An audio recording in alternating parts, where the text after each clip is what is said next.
কবরের নাম কবর আছে কোরআনে, কিন্তু ওটা একটা জগৎ। ওই জগতের নাম হলো আলামে বারজাখ। পৃথিবীর সমস্ত মানুষের কবর হয় না। মুসলিমরা কবর দেয়, খ্রিস্টানেরা সমাধি করে, বর্গীরা একদম বসিয়ে পুঁতে দেয়, আর একটা জাতি আছে দাঁড় করিয়ে পুঁতে দেয়। আবার হিন্দু ভাইরা জ্বালিয়ে দেয়, পুড়িয়ে দেয়, শ্মশানে তার নিশ্চিহ্ন করে দেয়। আবার অনেক মানুষকে কি হাঙ্গরে গিলে নিয়েছে, টাইটানি ডুবে গেছে, কাউকে কুমিরে খেয়ে নিয়েছে, কাউকে মেরে গুম করে দেওয়া হয়েছে, কাউকে পুঁতে দেওয়া হয়েছে, কাউকে বালুতে পুঁতে দেওয়া হয়েছে। মত তো একরকম হয় না। সুন্দরবনে অনেককে বাঘে ছিঁড়ে খেয়ে ফেলেছে। তাহলে আল্লাহর নবী কবরের ব্যাপারে কথা বলেছেন, কিন্তু কবর তো সবাই পেল না। তাহলে এই লোকগুলির অবস্থা কি হবে? এর জন্য বিশ্বনবী বলছেন যে মওতের পরে পরে যখনই তোমার শ্বাসটা চলে যাবে, তখন তোমাকে তিনখানা জগতে পা দিতে হবে। প্রত্যেকটা প্রাণীকে, প্রত্যেকটা মানুষকে তিনটে জগৎ অতিক্রম করতে হবে। একটা হলো আলামে বারজাখ, 2 নম্বর হলো আলামে ইয়াউমাল কিয়ামা, 3 নম্বর হলো আলামে আখিরা। আখিরাতের 2টো ভাগ আছে, একটার নাম জান্নাত আর একটার নাম জাহান্নাম।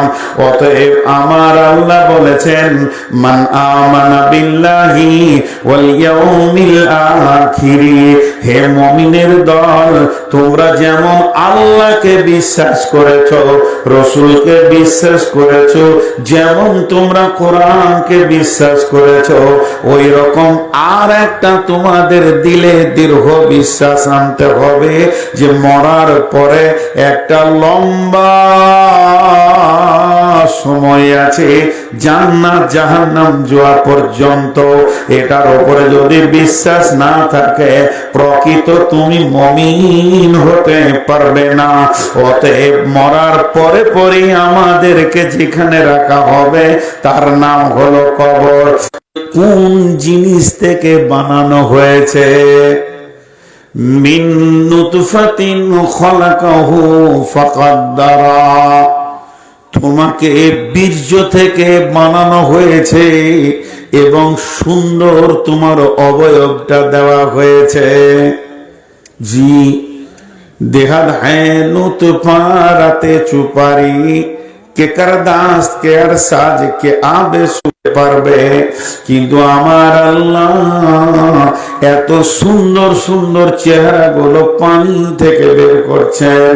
তাই আমার আল্লাহ বলছেন, মিন আইসাইন খালাকাহু, তুমি কি একবার ভেবে দেখনি তোমাকে কোন জিনিস থেকে বানানো হয়েছে? মিন নুতফাতিন খলাকাহু ফাকাদ্দারা, তোমাকে বীর্য থেকে বানানো হয়েছে এবং সুন্দর অবয়ব তোমার তৈরি করা হয়েছে। মাঝে একটা প্রসঙ্গবিহীন কথা আবার বলবো। কিছু লোক অহংকার করে হাঁটে।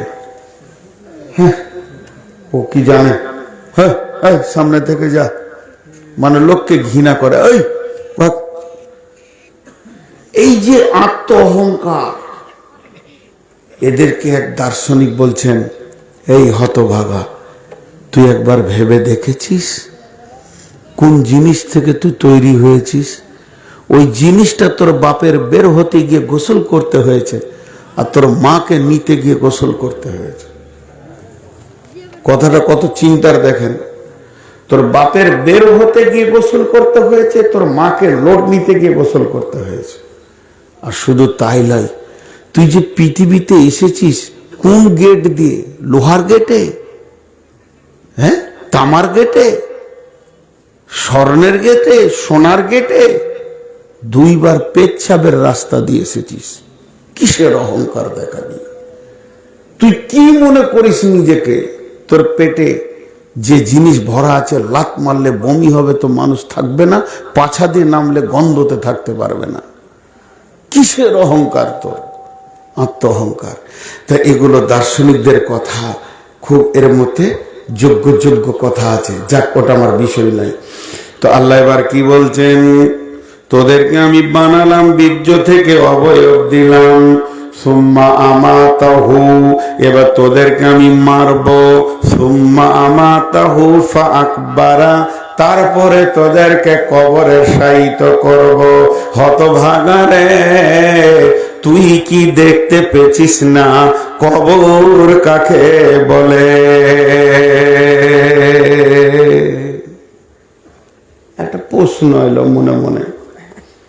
প্রশ্নটা আপনারা আমার সঙ্গে একমত আছেন কিনা জানি না। এক্ষুনি এলান হলো আমডোল ঘাটে হাজি আব্দুল জব্বার মারা গেছে। উদাহরণ দিচ্ছি, আবার এখানে কোনো জব্বার হাজি থাকলে ভাবেন না যে মরে গেছে, তাহলে আবার বিপদ হলো। হাজি আব্দুল জব্বার মারা গেছে। মাইকে যখনই এলান হয়ে গেল, আমরা সবাই রেডি হয়ে গেলাম, বেলা 10টায় জানাজা হবে।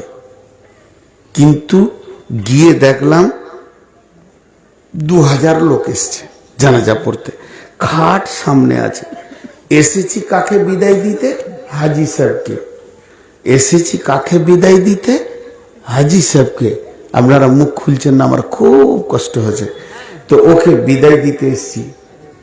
তাহলে বিশ্বনবী যদি বলতেন যে ওর জানাজাতে যতগুলো লোক হবে 2000 লোক, 2000 উহুদ পাহাড় সমান নেকি হাজি সাহেব পাবে, তাহলে লাভ ছিল? লাভ ছিল কি ছিল না মাইয়াতে? কিন্তু ওর জন্য বলছে যে কোনো নেকি নেই, ও যা আমল করেছে তাই। আমরা শুধুমাত্র দরখাস্ত দিব, জি আমি আপনাদের মাদ্রাসার সেক্রেটারিকে একটা দরখাস্ত লিখলাম, অমুকের মেয়েকে আপনি ফ্রি করতে পারলে ভালো হতো। ও নাও করতে পারে। দেখেন, আল্লাহু আকবার। আল্লাহুম্মা গফিরলি হাইয়িনা ওয়া মাইতিনা ওয়া শাহিদিনা ওয়া গায়িবিনা ওয়া সাগীরিনা ওয়া কাবীরিনা ওয়া যাকারিনা ওয়া উনসানা। আল্লাহুম্মা মান আহইয়াইতাহু মিন্না ফাহি আলাল ইসলাম ওয়া মান তাওফাইতাহু মিন্না ফাতাওফাহু আলাল ঈমান। আল্লাহুম্মা লা তাহরিমনা আজরাহু ওয়া লা তাফতিননা বা'দাহু। টোটাল 12টা শব্দ বললাম, তার মধ্যে একবার খালি ওর জন্য বলেছি। কি প্রথমে আবার কার জন্য দোয়া করছি? বাংলায় বলি, হে আল্লাহ তুমি জীবিতদেরকে মাফ করো, মৃতদেরকে মাফ করো। জি হে আল্লাহ তুমি হাজিরি যারা আছে এদেরকে মাফ করো, যারা গায়েব আছে এদেরকে মাফ করো, নারীকে মাফ করো, পুরুষকে মাফ করো, ছোটকে মাফ করো, বড়কে মাফ করো। মাইয়া শব্দটা একবার এলো, কিন্তু ভেবেলেন মৃত ব্যক্তির জন্য দরখাস্ত দেওয়া হলো, এর থেকে আর কিছু বলা হলো না। শুধু ওকি বলা হলো না, গোটা দুনিয়াকে বলা হচ্ছে এর ভিতরে আমার রব যদি মাফ করেন তো করবে।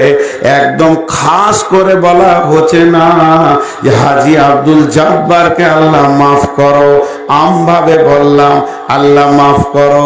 একটা ছেলেকে নিয়ে এলাম ভর্তি করতে আপনার মাদ্রাসায় ফ্রিতে, এমনি বললাম দেখেন যদি হয় তা হবে, না হয় না হবে।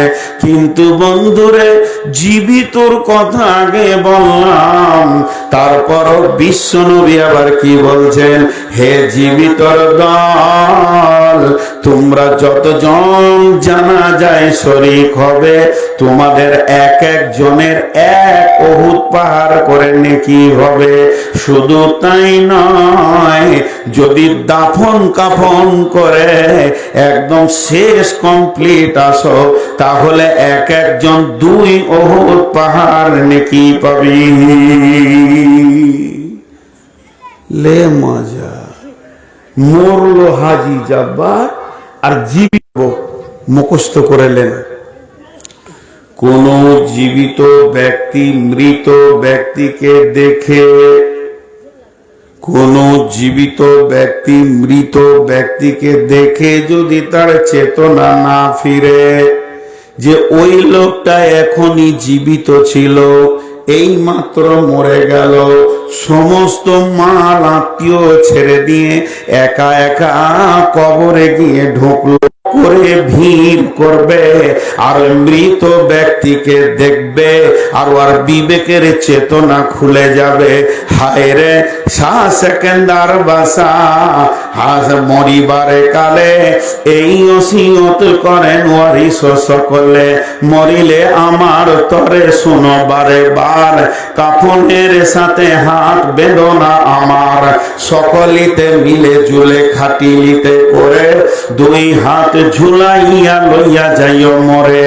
এই হাল দেখে মোর যত মাখলুকাত আফসোস করিবে আর কহিবে বাত, সাত মুলুকের শ্বাস একেন্দারও ছিল, সকলই থাকিল আজ খালি হাতে গেল। মৃত ব্যক্তিও কথা বলে। মৃত ব্যক্তি যখন কবরে যায় তখন গোটা জানাজার লোককে বলতে বলতে যায়, এ বেহুশের দল হুঁশ কর রে, এ বেহুশের দল হুঁশ কর রে, এ বেহুশের দল, ভেড়ার দল, গাধার দল, হুঁশ কর আর ঘুমিয়ে থাকিস না। আমি কত জমি, কত জায়গা, কত টাকা আমার গুছানো নাই, ছিটিয়ে পড়ে আছে, ফেলে আমি চলে যাচ্ছি। নাতি পুতি কত গালে চুমা দিলাম, খেলা করলাম তাদেরকে নিয়ে, আর কোনো মায়া মহব্বত নাই, সব যেন লাইনে তার কেটে গেছে। এ বেহুশের দল তোরা হুঁশ কর। এর জন্য আল্লাহ রসুল নেকিটা জীবিতকে দিচ্ছে, যে বলছে ভিড় লাগা, দেখ কবর দেখ। জি মসজিদে আমি এখানে উঠে প্রথমে বললাম আসসালামু আলাইকুম, বললাম কি বললাম না? আসসালামু আলাইকুম। আপনারা কি বললেন? সালাম। কিন্তু দুই জায়গায় সালাম দেওয়ার পর উত্তরের আশা দরকার নেই।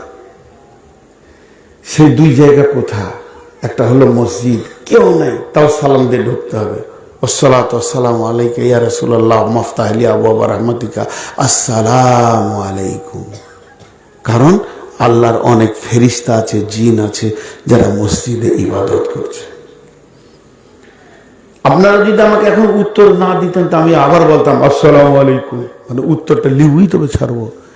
কিন্তু বিশ্বনবী বলছেন, যখন তুমি গোরস্থানে যাবে তখন থাকলে চুল, এই জায়গায় চলে এলে দাড়ি। তো বন্ধুরা আমার, যখন কারোর সঙ্গে মোলাকাত করব তো সালামটা হবে সালাম আদান প্রদান, আর এই সালামটা যখন গোরস্থানে দিব তখন হয়ে যাবে দোয়া। এই জন্য বিশ্বনবী বলছেন, যখন তুমি কবরের পাশে যাবে তখন বলো আসসালামু আলাইকুম ইয়া আহলাল কবরি, হে কবরবাসী তোমাদেরকে আমি সালাম দিলাম, মানে আল্লাহর শান্তি তোমাদের উপরে, তোমাদেরকেও ক্ষমা করেন, তোমাদেরকেও ক্ষমা করুন। ইয়াগফিরুল্লাহু লানা ওয়া লাকুম ওয়া আনতুম সালাফনা ওয়া নাহানু বিল আসরি। এই শব্দটা দোয়া নয়, এটা হচ্ছে স্মরণিকা। আনতুম সালাফনা ওয়া নাহানু বিল আসরি, এটা যদি বাংলায় কাছে আসবো। জি সব জালসায় কিছু লোক দাঁড়িয়ে থাকে, কিছু লোক বসে থাকে। এখানে 4-5 জন ঠিকা নিয়েছে দাঁড়ানোর, দেখছে সবাই যখন বসে আছে, সালা জালসাটা এত সুন্দর কেন হবে রে, তা ওই ঠিকাটা আমরা লি। হা হা, ওদের মাথা আর কাজ করছে না। এরা কি করবে? এত সুন্দর সভা থাকতে যে মোটর বাইকের উপরে বসে, এবার বসছে দেখে। ভাই আপনাদের বিরক্ত লাগছে নাকি? খবরদার বিরক্ত লাগবে না ইনশাআল্লাহ। জি ওই জায়গায় আমাদেরকে যেতে হবে। এবার একটা মজার জিনিস দেখেন, আল্লাহ তাবারক ওয়া তাআলা রসুল জীবিতদেরকে আগে সবসময় রেখেছেন।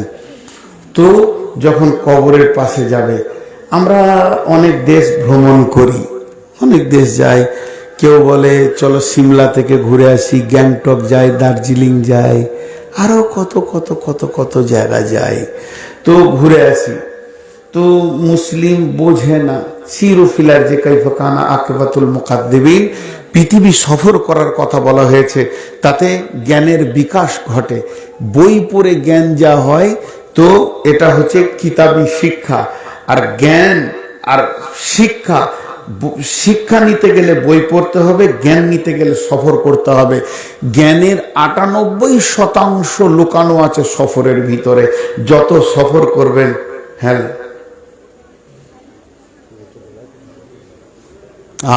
তোর দোষ নাই রে, তোর দোষ নেই, তোকে যে জন্ম দিয়েছে তারই দোষ। ওই ফ্যাক্টরিটাই খারাপ, ওখান থেকে আমাকে লাইট মারতে মারতে দিয়েছে। বয়স খুব বেশি 12-14 হবে, 12 হবে। তো কি বলছিলাম, বহু জায়গায় আমরা ঘুরি, কিন্তু দুটো জায়গা ঘুরেন, আপনাদেরকে আমি বলছি। একটা জায়গা আল্লাহ ডেকেছেন আপনাদেরকে, রসুলও বলেছেন এসো, আল্লাহ নিজে ডেকেছেন। সেটা কি? মান ইসতাতা ইলাইহি সাবিলা হজ্জিল বাইতি, তোমরা আমার ঘরে এসো। তাহলে যদি আপনি আমি কাবাতে যাই, উমরাতে যাই, হজে যাই, তাহলে ওখানে জ্ঞানের পরিপূর্ণ আছে শরীয়তের, সেই জ্ঞানগুলো আমরা পেয়ে যাব। এর জন্য আমার রব বলেছেন আয় আয় তোরা এখানে আয়। আল্লাহর নবী বলছেন মাহজ্জাল বাইতি মান ইসতাতা ইলাইহি সাবিলা, তোমাদের যদি টাকা হয় হে মুমিনের দল, যেদিন তোমার বয়স হবে 7 বছর, প্রথম ইবাদত শুরু হবে তোমার সালাত নামাজ। আর যেদিন তোমার টাকা হবে, আমাদের কি টাকা হলে ফার্স্ট চান্সে রোড সাইডে একটা জায়গা কিনতে হবে? জি না, আমার রব বলছে মুমিন তোমার টাকা হলে তুমি আমার ঘরে প্রথম হাজিরি দেবে, বিশ্বটা তোমাকে লোকাল আমি করে দিব। কিন্তু মুসলমান সেখানে যেতে রাজি নয়। এরপরে আর একটা সফরের জায়গা বলছি, টাকা থাক চাই না থাক, যখন বুঝবেন আমার ইমানের দুর্বল হয়ে গেছে, নামাজে আল্লাহকে মনে পড়ছে না, নামাজ রাখতে নামাজ পড়তে মন লাগছে না, আর হজে যেতে মন লাগছে না, ভালো কাজ করতে মন লাগছে না। আমি জিয়েছি, নাউজুবিল্লাহ, নিজের কথাটা বলে ফেললাম। मुझे मंजूर नहीं कि अपनी बात क्या करूं, लेकिन बात ही से बताते ही तो मैं क्या करूं। আমি কবরের গোরস্থানে রাতেও গিয়েছি, দিনেও গিয়েছি, গিয়ে দেখেছি নীরব ভাবে সেই মুখগুলো মনে পড়ে। আব্বা মা, নানা নানি, দাদা দাদি, ভাই, আমার ফুপা, আমার চাচা চাচি, কত ভালোবাসতো, তারা আর জিজ্ঞেস করছে না, নীরব নগরে শুয়ে আছে। বড় বড় আলিমে দিন চুপচাপ শুয়ে আছে। সেই জায়গাটা আমরা স্মরণ করি না, নাই আমাদের কাছে। আমাদের কাছে সেই স্মরণিকাটা নাই, সেটা আমাদের কাছ থেকে হারিয়ে গেছে। জি, আল্লাহ তাবারক ওয়া তাআলা বলছেন তোদেরকে আমি যে রোডে ছেড়ে দিয়েছি, ওই রোডের সামনে রয়েছে কবর। আল্লাহু মুত্তাকাসুর হাত্তা যুরতুমুল মাকাবির কাল্লা সাওফা তা'লামুন সুম্মা কাল্লা সাওফা তা'লামুন কাল্লা লাউ তা'লামুনা ইলমাল ইয়াকিন লাতারাবুন্নাল জাহিম সুম্মা লাতারাবুন্নাহা আইনাল ইয়াকিন। কবরে নেমেছি তো আমাদের পড়ার জামানায় এক মাদ্রাসার সাথী মারা গেছিল, তো কবরে নেমে উঠে আসতে কষ্ট হয়েছিল যে আমি তো উঠে যাচ্ছি, ওর কি হবে। তো এর নাম হচ্ছে কবর। কবরে অনেক কষ্ট হবে, আল্লাহ কি জানেন না? সব আল্লাহর নখ দর্পণে আছে।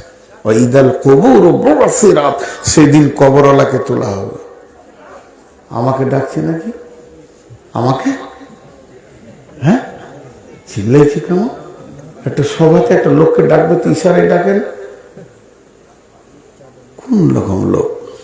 তাহলে আমার দিকে একটু ধ্যান দেন। আপনাদের বিরক্ত লাগছে নাকি?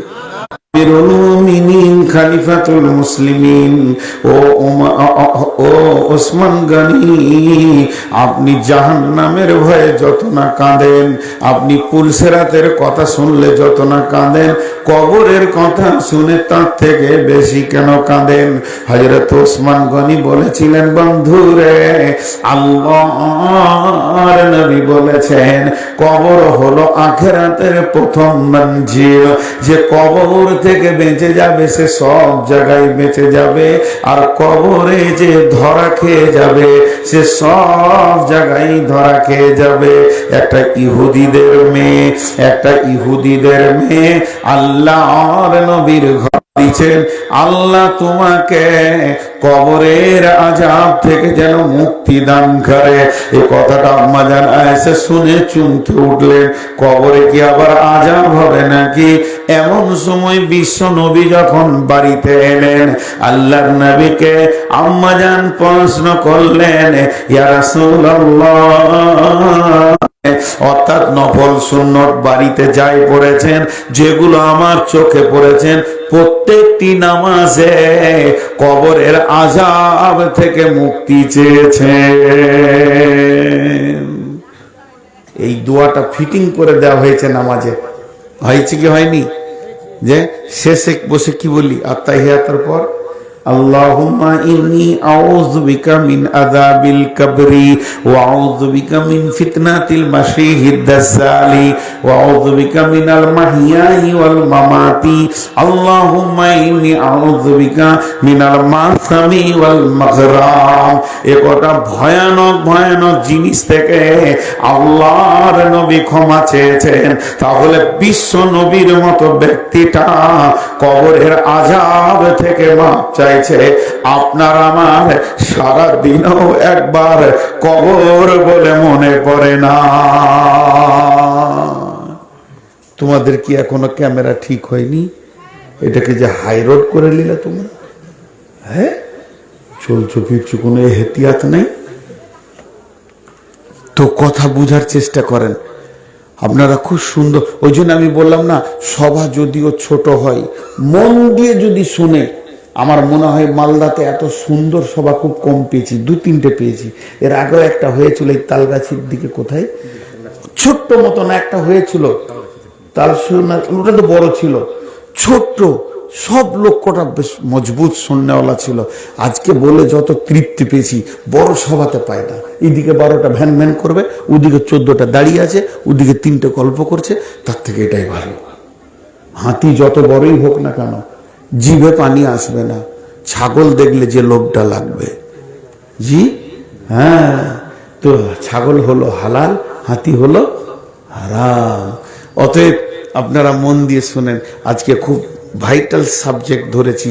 এই কবর থেকে যতজন পাস করে যাবে, এখন আপনাদের একটা প্রশ্ন থেকে যাবে যে বিশ্বনবী বলেছেন কবরে 3টে প্রশ্ন করা হবে।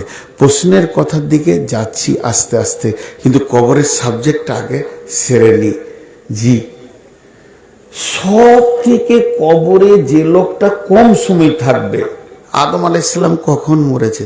হাজি, কবরে বেশি থাকা ভালো না কম থাকা ভালো? জি, এ বলছে কম থাকা ভালো। আপনারা কি বলছেন? বেশি থাকা ভালো, কম থাকা? যার যেমন মন আসছে সে সেরকম বলছে। তো যাই হোক, কবরের আযাব আছে, কিন্তু একটা মজার জিনিস আছে। এই দুনিয়াতে একটা ফিতনাবাজ দল এসছে, ওই দলটার নাম আহলে কোরআন। ওরা বলে আমরা হাদিস মানি না, কোরআন মানি। তোরা কত বড় গরু, রসুলকে মানবে না আর আল্লাহকে মানবে, তাহলে ও দিন বুঝতে পারবে? আল্লাহ বলেছেন নামাজ পড়ো, পড়বে কেমন করে? রসুলকে ফলো করবে তবেই তো নামাজের সব জিনিসটা পাবে। ওখানে তো প্র্যাকটিক্যাল পাঠানো হয়েছিল, কিন্তু ওরা মানে না। যে ওদের মত হচ্ছে যে কবরে আযাব নাই, কবরে আযাব নাই। কবরে যদি আযাব হবে তো কিয়ামতের মাঠে হিসাব হবে বলছে। তো হিসাবের আগে আযাব কেন হবে? কথাটা বুঝাতে পারলাম? আমার হিসাব হবে তারপরে তো আযাব হবে, তার আগে আযাব কেন হবে? এটা বলেছে, ওদের প্রশ্ন টেনেছে। আরেকজন প্রশ্ন টেনেছে যে পৃথিবীর আগুন থেকে জাহান্নামের আগুন 70 গুণ বেশি তেজ। তাহলে একটা কবরে যদি ওই আগুন জ্বলে তো উপরকার মাটি তো পরপর করে শুকিয়ে যাবে, তারপরে তো ওর উপরে হাঁড়ি দিলে ভাত হবে। প্রশ্নগুলো দেখেন, প্রত্যেকটা প্রশ্নের উত্তর আছে আর কি। আপনাকে একটা একটা করে উত্তরগুলো আগে দিয়ে দিই। ওরা যে বলেছে কবরে আযাব হবে না, এটা ওদের ভুল ধারণা। ছোট্ট করে একটা উদাহরণ দিই। আপনাদের গ্রামে একটা দোকান আছে, ওই দোকানে আমি ধার খাই, আমার একটা খাতা আছে, ওই খাতাতেও লিখে রাখে আজ খাই কাল খাই টাকা দিই। এখন ধরেন আমি টাকা দিতে গেলাম, তো বলছে মৌলানা সাহেব খান, আমি এখন লিব না, একবারে রমজান মাসে লিব। তা আমি বলছি না শুনেন, একসঙ্গে অত টাকা তো ঠিক আছে, হিসাব করতে হবে না, হিসাবটা পহেলা রমজানই হবে, আমি উমরায় যাব, তো আপনার সঙ্গে হিসাব নিকাশটা করেই বেরিয়ে যাব। কিন্তু এখন কিছু জমা রাখেন, কিছু জমা রাখেন, 10,000 জমা দিলাম, 5,000 জমা দিলাম, মাঝে মাঝে দিতে আছি। আচ্ছা, এইভাবে যদি আমি জমা দিই, হিসাবের দিন আমাকে টাকা কম লাগবে না বেশি লাগবে? বন্ধুরা আমার, আল্লাহ তাবারাক ওয়া তাআলার এটা দয়া যে কবরের আযাবটা এটা দয়া, পুলসেরাটটা দয়া, কিয়ামতের মাঠটা দয়া। বাংলাদেশে একটা জালসায় বলেছিলাম এগুলো হলো আল্লাহর দিয়া নিয়ামত। একটা ছোট্ট উদাহরণ আবার দিব, তাহলে চট করে বুঝে নেবেন। এই গ্রামে একটা মার্ডার হয়েছে, মার্ডার হয়েছে বড় ধরনের কোনো পার্টির নেতা, 15-20টা ছেলেকে বেঁধে নিয়ে চলে গেছে। তার মধ্যে একটা ছেলে ভদ্র, গোটা মালদা জেলায় এত ভদ্র ছেলে নাই, খুব ভালো ছেলে, চাকরি হয়ে গেছে, ওর চাকরি হয়ে গেছে, কালকে জয়েন করবে, এরকম ছেলে বাঁধা পড়ে গেছে। জি, সে যদি জেলে চলে যায়, এখনো থানায় আছে, জেল পাঠায়নি, এমন গজব। বন্ধুরা আমার, আল্লাহ চাই না তার বান্দারা জাহান্নাম চলে যাক, আল্লাহ চাই না তার বান্দারা জাহান্নাম চলে যাক, আল্লাহ চাই না তার বান্দা বান্দি জাহান্নাম চলে যাক। এর জন্য আল্লাহ হিসাবের দিনটাকে লম্বা করে সরিয়ে দিয়েছে, মাঝে কবরকে রেখেছে। তোরা যে কটা গুনাহ করে আসবি, কবরের ভিতরে আযাবটা নিয়ে যেন কিয়ামতের মাঠে যখন উঠবি তখন দেখা যাবে অনেকের আযাব মাফ হয়ে গেছে, কারণ এখানে মাল কিছু জমা পড়ছে। অনেকের আযাব আর জাহান্নাম যেতে হবে না, অনেকের আবার যদি খানিকটা বাকি থাকে তো কিয়ামতে দাঁড়িয়ে থাক, তারপরও আল্লাহ চান না আমার গোলাম জাহান্নাম চলে যাক। এরপরে পুলসেরাতে দেবে, আরো খানিক গুনাহ ক্ষয় হয়ে যাবে। তার মানে আল্লাহ চাইছে হিসাব হওয়ার আগে কিছু মাল ওর জমা হয়ে যাক। অতএব বন্ধুরে, কবরের আযাব সত্য, হিসাব যদিও পরে হবে, আল্লাহ চেয়েছেন যে আমার গোলামরা বেঁচে যাক জাহান্নাম থেকে। আযাবাল কবরে হাক্কুন, কবরের আযাব হচ্ছে সত্য। জি, এটা একটা উত্তর দিলাম। দ্বিতীয়, মাটিটা তাপ হবে না কেন? একটা বিজ্ঞান কেমিক্যাল তৈরি করেছে, খুব ভালো করে শুনবেন। বিজ্ঞান কেমিক্যাল তৈরি করেছে, ওই কেমিক্যালটা হলো তেলের মতো, মোবিলের মতো, এরকম করে মাখতে হবে। একটা জীবিত মানুষকে গোটা বডিতে কেমিক্যালটা পালিশ করে দিতে হবে, মাখিয়ে দিতে হবে, যেন ওর এক চুল কোথাও বাদ না থাকে মাখতে। ধ্যান দিয়ে শুনবেন। কেমিক্যালটা যখনই ওর মাখা হয়ে যাবে, কেমিক্যালটা যখনই মেখে নেবে, মাখা হয়ে যাবে, ওর বডিতে একটা কারেন্টের শর্ট মেরে দেবে। বেশিক্ষণ নয়, মাত্র তারটা লাগাবে 1 সেকেন্ড আর তুলে নেবে, ওর যত ভিতরটা আছে পুরে সঙ্গে সঙ্গে আসছে কোথা থেকে? পার হাউস কোথা? ফারাক্কা মেন পার হাউস, ওখানে উৎপাদন হচ্ছে। তাহলে ওখানে ফারাক্কাতে আগুনটা ছাড়ছে, আর আপনার ঘরে হিটারে ভাত হচ্ছে, মধ্যখানে প্লাস্টিকের তার তো গলে না। এতটা পাওয়ার যদি একটা মানুষ পার করতে পারে প্লাস্টিকের ভিতরে, আমার রব কবরকে কাঁচা রেখে ভিতরে 1000 গুণ তাপেও জ্বালাতে পারবে। পারবে কি পারবে না? একটা মানুষ যদি পারে একটা এত লাখ ভোল্টকে প্লাস্টিকের ভিতরে পার করতে, যে হিটার তত্তর করে গলে গেছে, আবার ওই তারটাই প্লাস্টিক, তার ভিতরে তাপকে পার করতে পারছে, তো 11 লাখ ভোল্ট যদি প্লাস্টিকের ভিতরে যেতে পারে, তো আমার রব কেন পারবে না কবরের ভিতরে মুর্দাকে জ্বালাতে? কথা ঠিক আছে না ভুল? এইগুলো থেকে বুঝে নিতে হবে। নিয়ে আর একজন প্রশ্ন করছে, বেঈমানদের প্রশ্নগুলো দেখেন কেমন, বলছে একটা কবরে, কবরের ওপরে কবর, তার উপরে কবর, তার উপরে কবর, দেখা গেল ভিতরে লোকটা জান্নাতি, তারপরে লোকটা হলো জাহান্নামী মাতাল, তারপরে লোকটা আবার জান্নাতি, এরকম গোলমেলা হয়ে গেছে। তাহলে একজনের আযাব হবে আর দুজনের হবে না, তাহলে ওদের তাপেও তো এরা মরবে, আল্লাহ এখানে কি করবে? বেঈমানদের প্রশ্নের শেষ নাই। ওরা প্রমাণ করতে চাইছে কবরে আযাব হবে না। তার উত্তরটা জানেন? একটা কম্বলে 3 জন ঘুমায় কি ঘুমায় না? জোরে বলেন। একটা কম্বলে 3 জন ঘুমাইছে, আর ফল খেয়েছে, আর একজন স্বপ্ন দেখছে সমুদ্রের নদীতে ভাসছে, ধরার কেউ নাই। তাহলে কম্বলে কি সবাই কষ্ট পেয়েছে? আমার রব 3 জনকে যদি 3 রকম ঘুমের ভিতরে সাজা দিতে পারে, শাস্তি দিতে পারে, আমার রব একই কবরে একজনকে জান্নাতে রাখবে, আর একজনকে জাহান্নামের আযাব দিতে পারবে। বুঝাতে পারলাম? হ্যাঁ, খুব মন দিয়ে শুনছেন, এতক্ষণে জি বললেন। তবে পেছনকার লোকগুলো বলছে তোরা সামনে বসেছিস বুঝগা। আমরা যখন ছোট ছেলে ছিলাম কি না, মানে মাদ্রাসায় পড়েছি তো, আর একটু এই বয়সে একটু দুষ্টু হয় আর কি, এটা বয়সের ফেল, মানে স্বভাব আর কি, বিচার। ওই জন্য আল্লাহ বয়সের ওপরেও করেছে। তো ওইটুকু বয়সে লাফালাফি দৌড়াদৌড়ি করেছি। তো আমরা মৌলবি লাইনে পড়তাম, তো জীবনে হিফজ করিনি, বেশি কোরআন মুখস্থ নাই, অল্প স্বল্প আছে। তো মৌলবি লাইনে পড়তাম, তা আমাদের ক্লাস হয়ে যেত 11টা পর্যন্ত। এবারে গোসল টোসল করে দুপুরের ভাতকে নাক ডাকিয়ে ঘুমাইতাম ফড়াক ফড়াক করে, আবার আসরের সময় উঠে খানিকটা লেখাপড়া করে খেলতে যেতাম। কিন্তু যারা হিফজে পড়ে, হাফেজ হয়, এদের খুব কষ্ট। ভোরবেলা থেকে উঠে পড়তে বসবে, খালি পড়বে, খালি মুখস্থ, হুবহু মুখস্থ করতে হয়।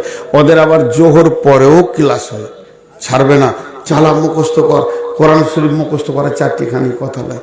তো ওদেরকে মাদ্রাসার নিয়ম ছিল যারা হিফজ পড়বে 2 তলায় থাকবে, আর যারা মুলবি লাইনে পড়বে তারা নিচে তলায় থাকবে। তারা উপর তলায় থাকতো। তো যখন ওরা নিচে নেমে আসতো, তা আমরা বলতাম আর হাফেজ হবি? আমরা কেমন ঘুমাইছি, পড়া আর হাফেজ হবি? তো ওরা যে লাভ করছে, আমি যে লস করছি, এটা হুঁশ ছিল না।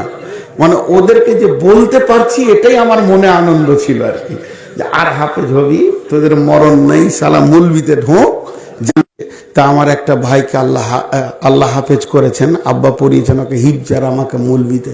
না, আব্বার সঙ্গে একদিন আমি খুব চেঁচামেচি করছি, বলছি তোর কি হলো রে? বলে তুমি ওকে হাফেজ করলে আর আমাকে খালি মুলবি করেছো কেন? কেন আমাকে হাফেজ করলে না? তা আমার বাপ বলছে বহু আমার কাছে থাকবে, আমি দেখে নেবো, তুই পড়তে যা। কোন বুদ্ধি? বলছে বহুকে যা করতে হয় আমরা দেখে নিব, ও আমার কাছে আসবে, তুই পড়তে যা। মাথা খারাপ হয়েছে, আর পড়তে যাবো? হ্যাঁ, তো এই হলো ঘটনা। তো যারা সামনে বসে আছে এরা বিপদে পড়েছে, পেছনে যারা বসে আছে ওরা বেঁচে গেছে। ওদিন হ্যাঁ না আর বলতে হবে না আর কি। জি ভাই, একটু পানি খায়। হ্যাঁ, হাই আল্লাহ, ইউটিউবাররা মনে মনে আমাকে গাল টাল দিচ্ছে, দেখ কি করবো। নূর মোহাম্মদ যে কতজনের কাছে গাল খায়, জি সময় হয়নি আমার ছাড়া। তিনটা জবাবই হয়নি, তিনজন মিটিং করেছে, ওই তিনটার থেকেই হয়নি। কোন তিনজন মিটিং করে? ওই যে বড় প্যান্ডেল দিয়ে তিনজন বক্তা। বুঝিনি। ও ওটা তো আলাদা, ওটা উদাহরণ দিলাম, ওটা তো উদাহরণ দিলাম যে এটা ছোট সভা নয়, এটাও বড় সভা, এটা বলতে চাইলাম। তো ওটা আবার কি, ওটা তো আলাদা, বিষয়ই আলাদা, ওটা কবর নয়। তাহলে আপনার মাথাটা ওইখানেই আছে, বাকিগুলো শুনে নেই। আহা বেচারা, ইলামিতে এক খ্যাপা আছে, জালসা সব জালসায় সামনে বসে থাকবে, লুড়ুবুড়ু করবে, মাথা কম বুদ্ধি তো। জালসা যখনই শেষ হবে বলবে ফুলকলি গানটা বললে না বে, মুরগির মানে জালসাই হলো না আর কিছুদিন, গোটা জালসা শুনে নিলে ওইটাই খালি বাদ ভেঙে গেল। তো যাই হোক, এখন যেটা আপনাদের সামনে বলছি, তাহলে প্রমাণ করলাম কবরে আযাব সত্য। সকলে বলেন কবরে আযাব সত্য, সেখানে জাহান্নামের আগুন আসবে এটাও সত্য, এবং সেখানে প্রশ্নের উত্তর দিতে হবে এটা সত্য। কিন্তু আর একটা প্রশ্ন থেকে গেল, কবর তো সবারই হয় না। আল্লাহর নবী বলছেন, ইদা উদিয়াল মাইয়াতু ফিল কবরি আতাহু মালাকানি ফায়াকুলানি মান রাব্বুকা ওয়া মা দীনুকা ওয়া মান নাবিয়ুকা। যখন মাইয়াতকে কবরে রাখা হবে, ও মা আমার, ওরে বোনেরা আমার, আপনারা তো দেখতে পান না, লাশটাকে ধীরে ধীরে ধীরে ধীরে যখন কবরের মাটিতে রাখা হয়, তখন কলিজার ভিতরটা কেমন হয়। তারপরে জীবিতরা উঠে আসে, চাদরটা দিয়ে ধরে থাকে, একটা একটা করে বাঁশ দিয়ে সেই মুখকে ঢেকে দেওয়া হয়। এই মরা হাতে কোদাল ধরিয়া কঠিন মাটির তলে গাড়িয়া দিয়াছি কত সুনামুখ নয় চোখের জলে। মাটিরে আমি বড় ভালোবাসি, মাটিতে মিশাইয়াব, আয় আয় দাদু গলা গলি ধরে কেঁদে যদি হয় শোক। এই যে কবর, এখানে যখন রাখা হয়, আল্লাহর নবী বলছেন আতাহু মালাকানে, তখন দুইজন ফেরেশতা সেখানে আসে, ফায়াকুলানে, সেই দুইজন ফেরেশতা বলে মান রাব্বুকা মা দীনুকা ওয়া মান নাবিয়ুকা, তোমার রব কে, তোমার দ্বীন কি, এবং তোমার নবী কে। কিন্তু আবার একটা প্রশ্ন এলো, এটা তো কবরে হবে, কিন্তু শ্মশানে কাঠের উপরে যাকে শোয়াবে ওকে বলবে? হাঙ্গরে যাকে গিলে নিয়েছে ওকে বলবে? যাকে মার্ডার করে পিস পিস করে কেটে বস্তাতে ভরে নদীতে পুঁতে দিয়েছে ওকে কে বলবে? খ্রিস্টানদের পূর্ব পশ্চিমে সমাধি করে দিল কাঠের বাক্সতে ভরে, ওকে কে বলবে?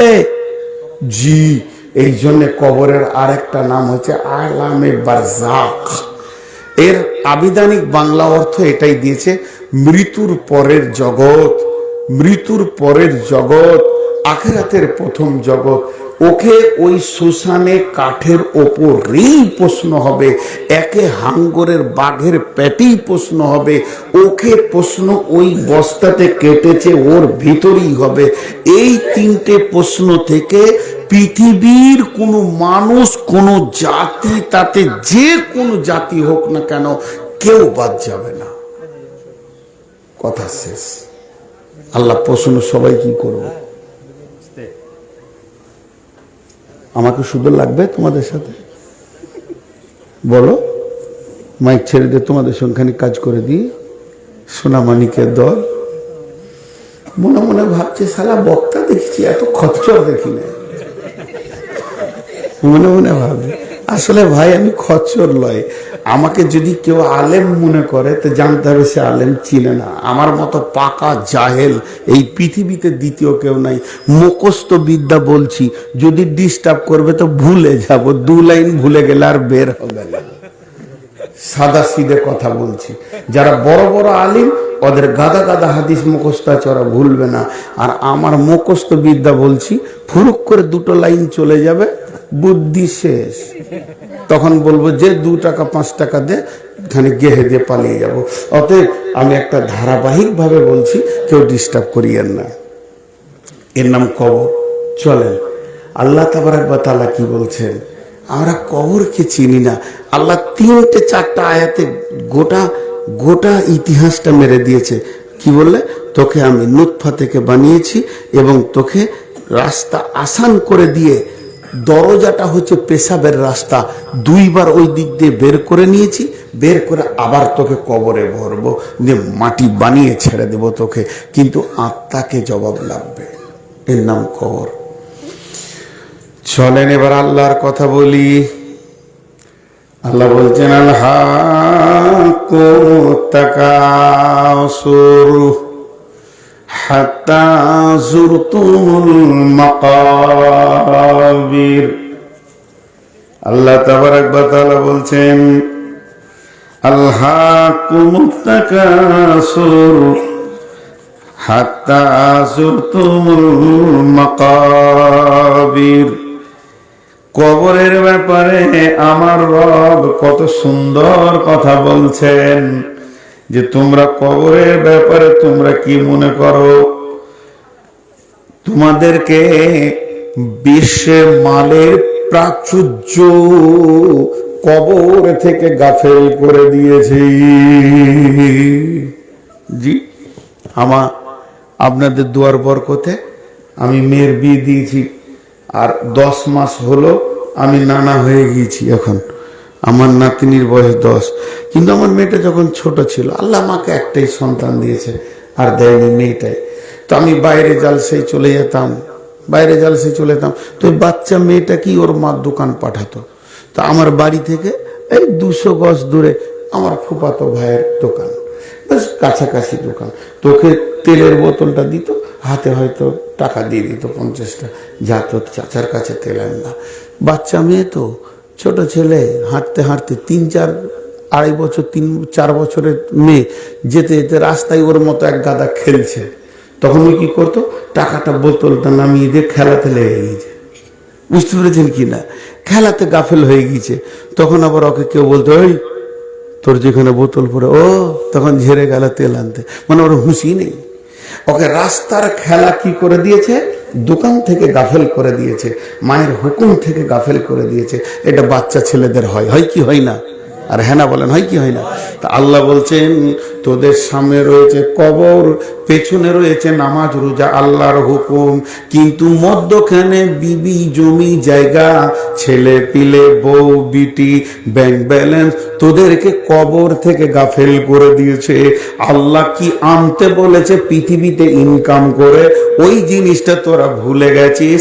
মালের প্রাচুর্য, তোদেরকে বিবির সৌন্দর্য লতিফা, এবং তোদেরকে কামিনীর কোলে শুয়ে থেকে তোদেরকে কবরকে গাফেল করে দিয়েছে।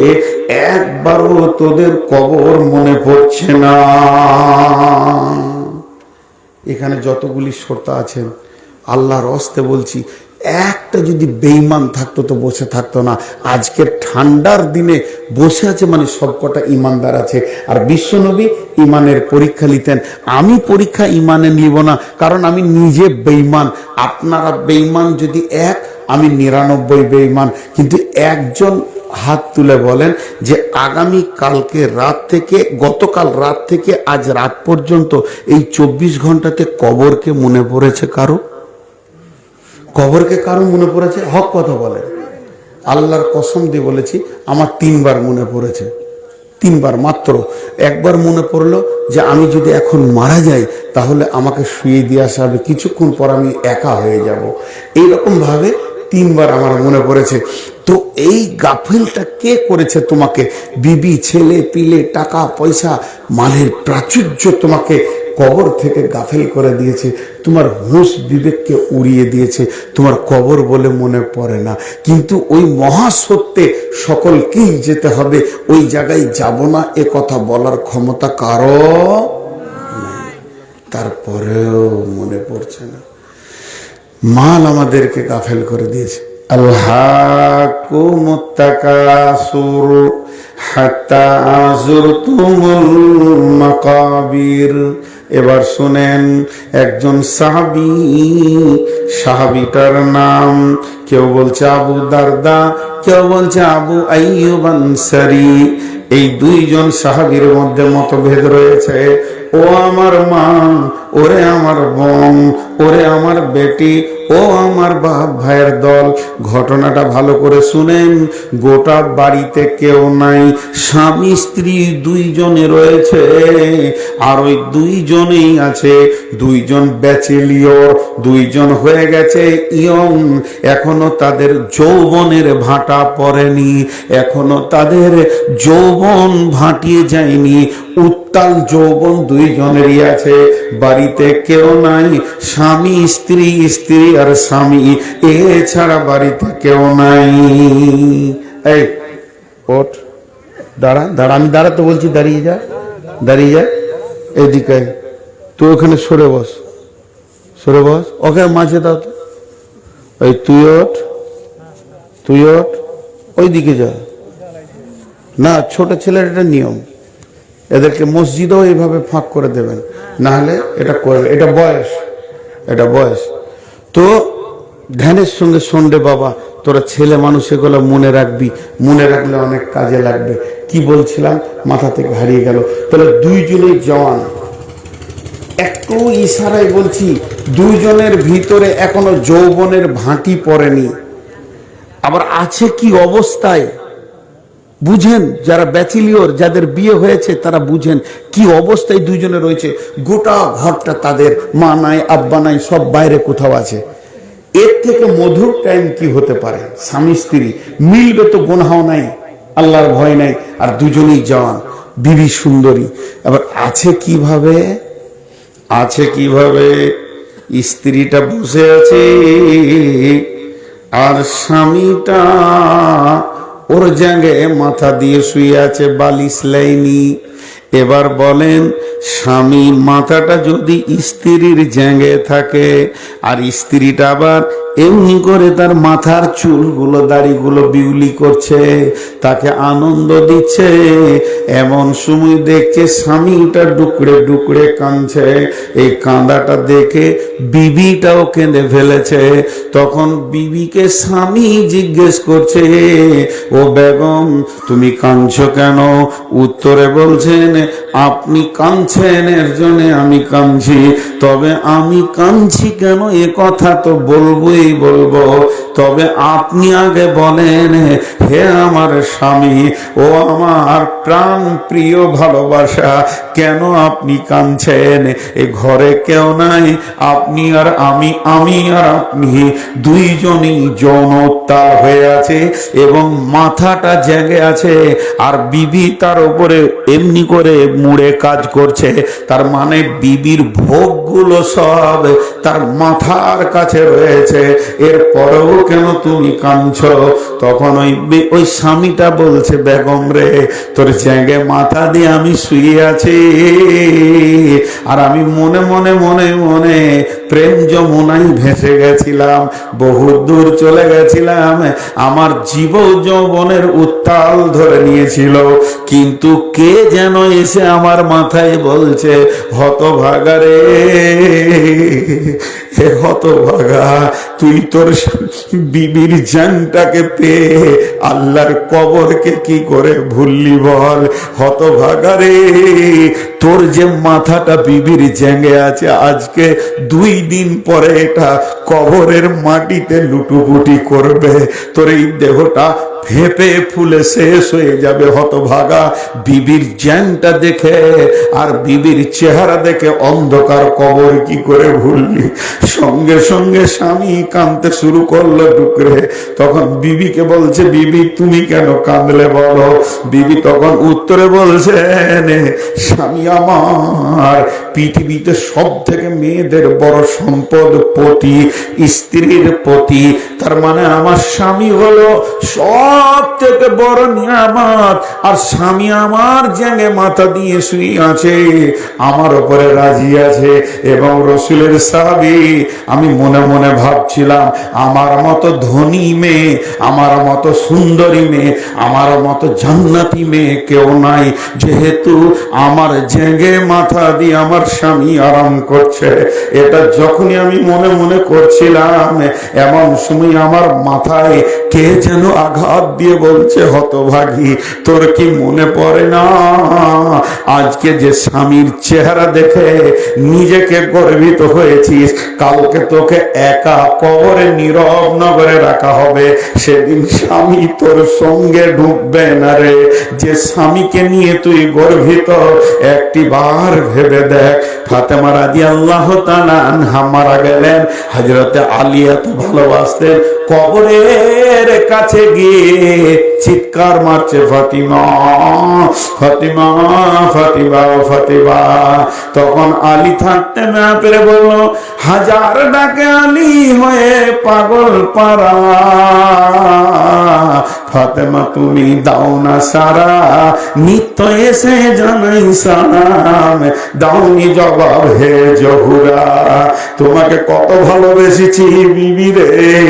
তখন থেকে পৃথিবীতে একবার ফাতেমা বলেছি, ঘুরে দাঁড়িয়ে তুমি আমার কাজ করে দিয়েছো, আমি আলীকে একটা কষ্ট দাওনি। আর আজকে আমি ফাতেমা ফাতেমা ফাতেমা বলে ডাকছি, তুমি একটি বড় জবাব দিছ না।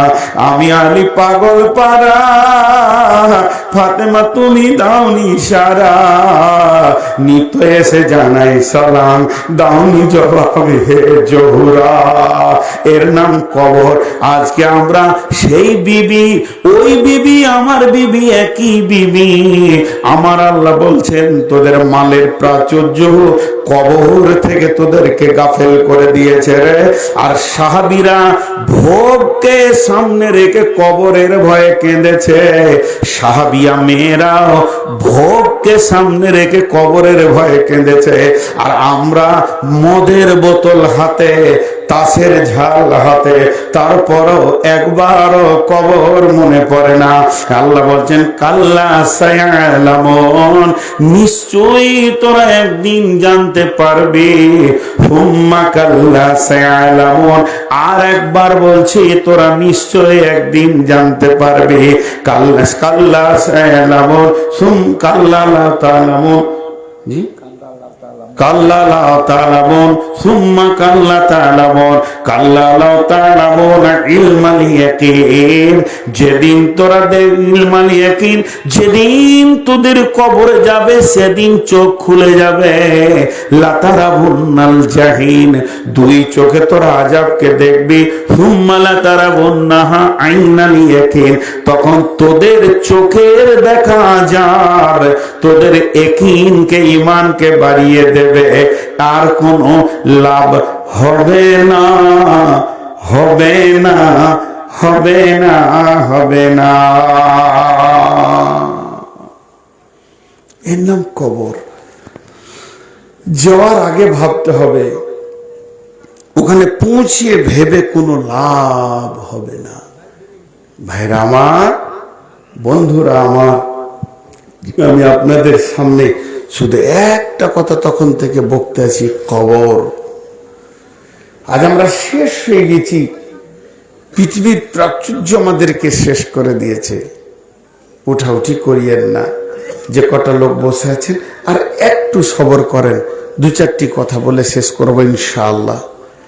জি, অত্যাধিক শীতে যে আপনারা বসে আছেন, ধন্যবাদ। আল্লাহ তাবারাক ওয়া তাআলা আমাদেরকে প্রত্যেককে কবরের সওয়াল জবাবকে আসান করে দেন, মাফ করে দেন, আমিন বলেন।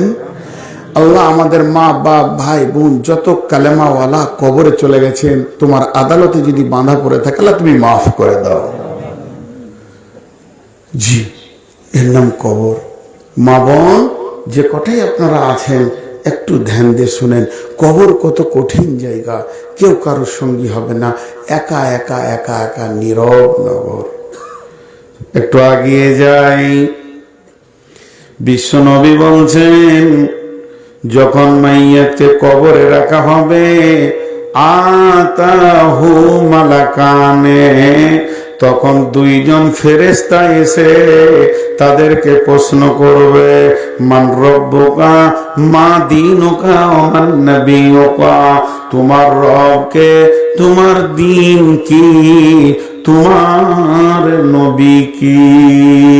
যে লোকটা ঠিক ঠিক উত্তর দেবে রব্বি আল্লাহ দ্বীনুল ইসলাম, নবী মুহাম্মাদুর রাসূলুল্লাহ সাল্লাল্লাহু আলাইহি ওয়াসাল্লাম, আল্লাহ বলবেন আমার বান্দা সত্য বলেছে, কাদ সাদ্দাক্তা, এই বান্দার জন্য সমস্ত জান্নাতের ফ্যাসিলিটি দিয়ে দাও। এরপরে এত উত্তর দেওয়ার পরেও জাহান্নামের দরজাটা খুলিয়ে দেওয়া হবে।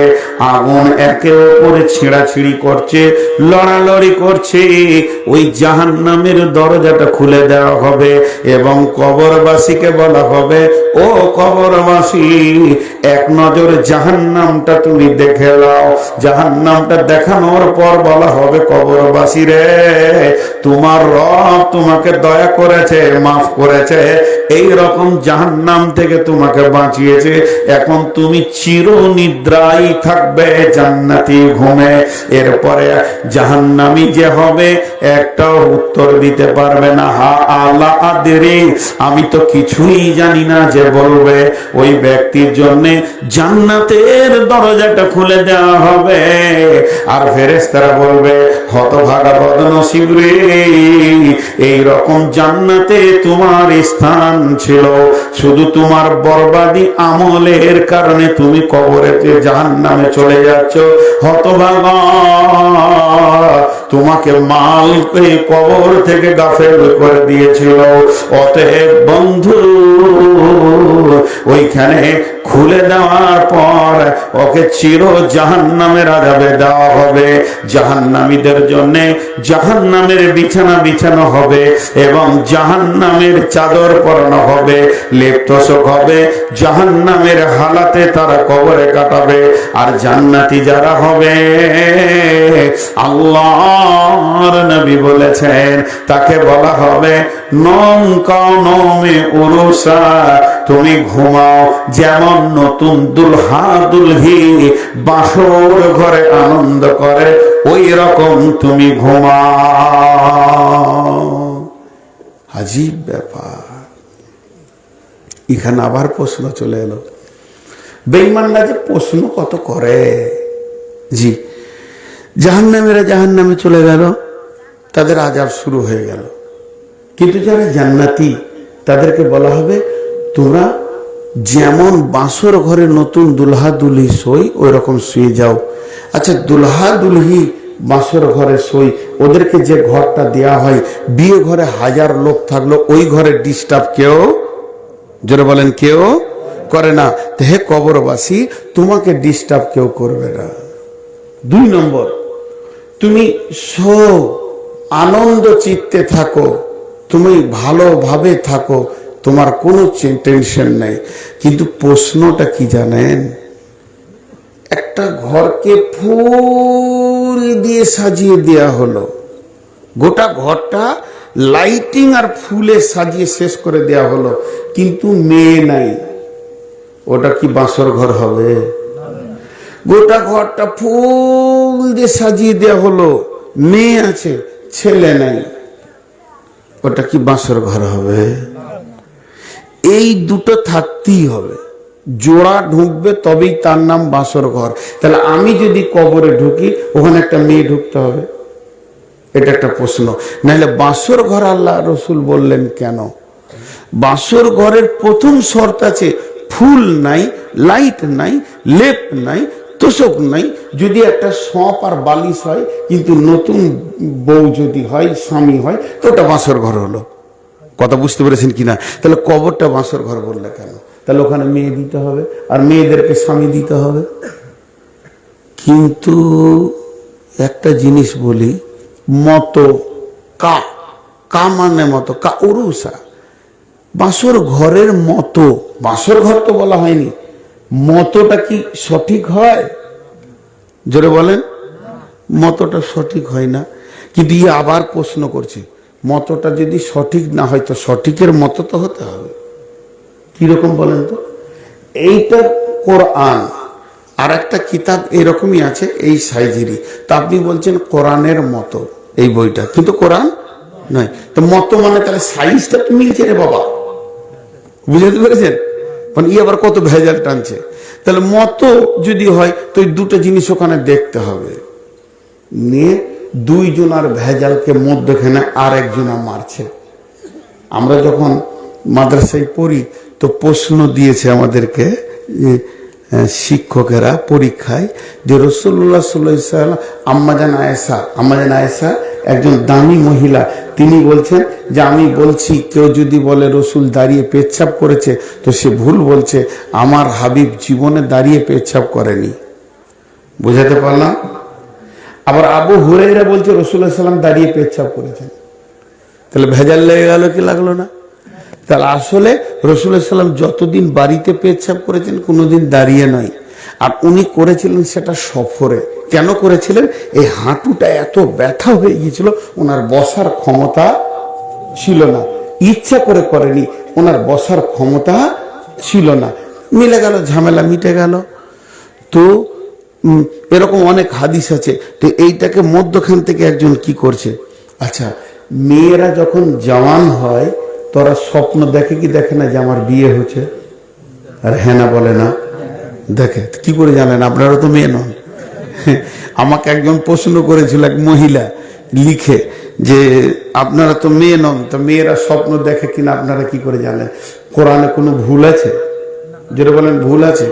তো কোরআন তো বলে দিয়েছে মেয়েরা স্বপ্ন দেখে। কোরআনে আছে না সূরা ইউসুফে, জুলাইখা স্বপ্ন দেখলে না ইউসুফের সঙ্গে বিয়ে হচ্ছে, আজিজে মিশরের সঙ্গে, ভেজাল চুকে গেল। একটা উদাহরণ আল্লাহ দিয়ে দিলেই হলো। তেমনি বেটা ছেলেরাও স্বপ্ন দেখে যে আমার বিয়ে হচ্ছে, দেখে কি দেখে না? হ্যাঁ। তো এর আবার দলিল কি? এর দলিল আল্লাহ রসুল আম্মাজান আয়েশাকে 3 বার দেখেছিলেন, 3 বার দেখেছিলেন। তাহলে স্বপ্ন দেখে। তো একজন বলছে শোনো, কবরে যখন ও ঘুমিয়ে যাবে ওকে বলা হবে নম, মানে তুমি শো, ঘুমিয়ে যাও। কানমে ওরুসাকে, যেমন নতুন দুলহা ঘুমায়, ও যখনই ঘুমাতে যাবে অরিজিনাল কোন হুরপরি কবরে আসবে না। ঘুমিয়ে যাওয়ার পরে পরেই স্বপ্ন জগতেও দেখবে আমার কাছে একজন সুন্দর পুরুষ, সুন্দর মহিলা এসেছে এবং ওই মেয়েটি ওর বাম হাতে চাপ দিয়েছে, ও তো শুয়ে আছে এইভাবে, যখনই পেছন দিক থেকে বাম হাতে চাপ দিয়েছে। এগুলো সব স্বপ্ন, কিন্তু অরিজিনাল নয়। ধরা করে উঠে দেখবে সুন্দর মেয়ে, বলে তোমার নাম কি? বলে তোমার নাম কি? আপসে আনন্দ স্বপ্নে যা হয় পরিচিত করতে যাবে। মেয়েটার গলে একটা হিরে কার্যকর কলা হার থাকবে, মেয়েটার গায়ে হাত দিতে যাবে, তখনই ওই হারটা ছিঁড়ে যাবে। হারটা যখন ছিঁড়ে যাবে মালাগুলো ছিটিয়ে পড়ে যাবে, ওদের আর কবর বলে মনেই থাকবে না, স্বপ্ন জগতে চলে যাবে। তখন ওই মালাগুলো মেয়েটা করে নাকে কানবার বলবে, আমার আল্লাহর দেওয়া মালা তুমি ছিঁড়ে দিয়েছো, এটা তুমি আমাকে আবার বানিয়ে দাও। বলে তুমি ধাগাটা ধরো, আমি মালাগুলোকে দিই। দুইজনে মালা গাঁথবে, গাঁথতে গাঁথতে শেষকালে গিঁড়া দিবে, আর মনে মনে ভাববে ওর গলায় মালাটা চড়িয়ে দিয়ে প্রেম আলাপ করবো। যখনই গিঁড়া দেবে সুম্মা নুফিকা ফীহি উখরা ফাইদা হুম কিয়ামুন ইয়ানজুরুন, এমন সময় ইসরাফিল দ্বিতীয় সুর ফুঁকে দেবে, কবর থেকে উঠার পালা পড়ে যাবে। ওর ঘুম তখন ভেঙে যাবে। এতক্ষণ তাহলে ঘুমিয়ে ছিলাম রে, কত সুন্দর বউ দেখছিলাম রে। হ্যাঁ, এরকম ঘটনা ঘটে। তো জান্নাতীদের জন্য কবর বড় আসান জায়গা হবে, আর জাহান্নামীদের জন্য কবর জ্বলে যাবে, পুড়ে যাবে। তো ভাই আমার, এর নাম হলো কবর। কবর থেকে যে বেঁচে যাবে সে সব জায়গায় বেঁচে যাবে, আর কবরে যে ধরা খেয়ে যাবে সে সব জায়গায় ধরা খেয়ে যাবে। কবর এমন একটি জায়গা, আমাদের ধ্যান ধারণা দিন রাত কবর হচ্ছে, সে দেশের খবর তো কেউ দেয়নি। খবর যিনি দেনেওয়ালা, যার জবানে জীবনে মিথ্যা বের হয়নি, সেই নবীজি খবর দিয়ে দিয়েছেন। বিধায় কবর সত্য, কবরের আযাবও সত্য। এরপরে চলেন, কবরে প্রশ্ন কয়টা? জোরে বলেন। তিনটা, চারটা লয়, খবরের প্রশ্ন তিনটা। আমার সময় হলো কতক্ষণ?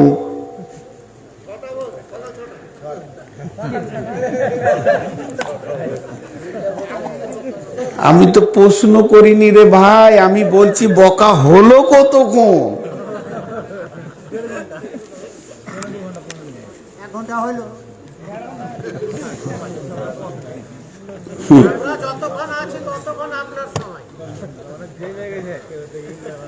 ভাই আপনাদেরকে একটা কথা বলি, আপনারা যেগুলো বলছেন এগুলো আমার জন্য দোয়া। আপনারা যে আমাকে চাইছেন এটা আমার জন্য দোয়া, এতটুকু আমার বিবেক আছে। অনেক বক্তা আছে বলে ওকে নামা তো ভ্যার ভ্যার করছে কেন, কিন্তু আপনারা আমাকে চাইছেন এটা আমার জন্য দোয়া। হ্যাঁ, আপনাদের এই চাওয়াটা আমার জন্য দোয়া, আলহামদুলিল্লাহ। কিন্তু আমার সুগারের কাগজটা দেখাবো, 488 সুগার কাগজে লেখা আছে। তারপরও এই যে পানি খেয়েছি আর চালাইছি, জিভ শুকিয়ে যাচ্ছে। তো এবছর 1.5 ঘন্টা 1.25 ঘন্টা চালিয়েছি সব জায়গায় খেলে এক জায়গায় একটু বেশি চলে গেছে। আজকে হয়তো খুব বেশি 1.5 ঘন্টা তো হয়েই গেল, 1.25 ঘন্টা ঢুকে গেছে।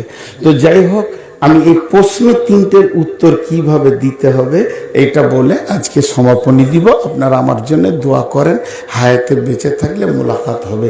খুব ভালো লেগেছে আজকে এই শ্রোতাগুলোকে। আচ্ছা, মহিলাগুলো আবার পর্দা থেকে বেরিয়ে এসে এখানে ভিড় করছে কেন? কোন বেহায় রে ভাই, লজ্জা শরম কিচ্ছু নাই। তাহলে ওই ধারটা আবার করলে কেন? চলে যান, সামনে থেকে যান। ওরা আবার ওখানে দাঁড়িয়ে ডিস্টার্ব করছে। কটা প্রশ্ন বললাম? আমি একটা কথা বলবো, সকলে জোরে বলবেন। আগে আমি শিখিয়ে দিই, আল্লাহ আমাদের রব, সেই রবই আমাদের সব। খালি সবটা বলবেন, মনে থাকবে। আরেকবার আমি বলে দিই, তারপরে বলবেন, আল্লাহ আমাদের রব, সেই রবই আমাদের সব। জি, আল্লাহ আমাদের রব, সেই রবই আমাদের বাস। আল্লাহ তাবারাক ওয়া তাআলা যখন পৃথিবীর পিঠে হাত দিলেন, হাত দেওয়ার পর ঝুরঝুর ঝুরঝুর করে বালুর মতো পড়তে লাগলো। সমস্ত আত্মাগুলোকে বানালেন। বানানোর পর আমার আল্লাহ বলেন, আলাস্তু বিরব্বিকুম, আমি কি তোমাদের রব নই? এবার বাংলায় বলি, আমি কি তোমাদের পালনেওয়ালা নই? আমি কি তোমাদেরকে দেখভাল করনেওয়ালা নই? সকলে আমরা বলেছিলাম হ্যাঁ। কলু বালা। এরপরে পৃথিবীতে এক এক করে আসছি, যার যখন পালা পড়ছে আসি। তাহলে পৃথিবীর বুকে যখন আসব, পৃথিবীতে থাকা, উঠা, বসা, খাওয়া, সুখ দুঃখ, রোগ, চিকিৎসা, ভালো মন্দ, লাভ লস, সবকিছুর মালিককে।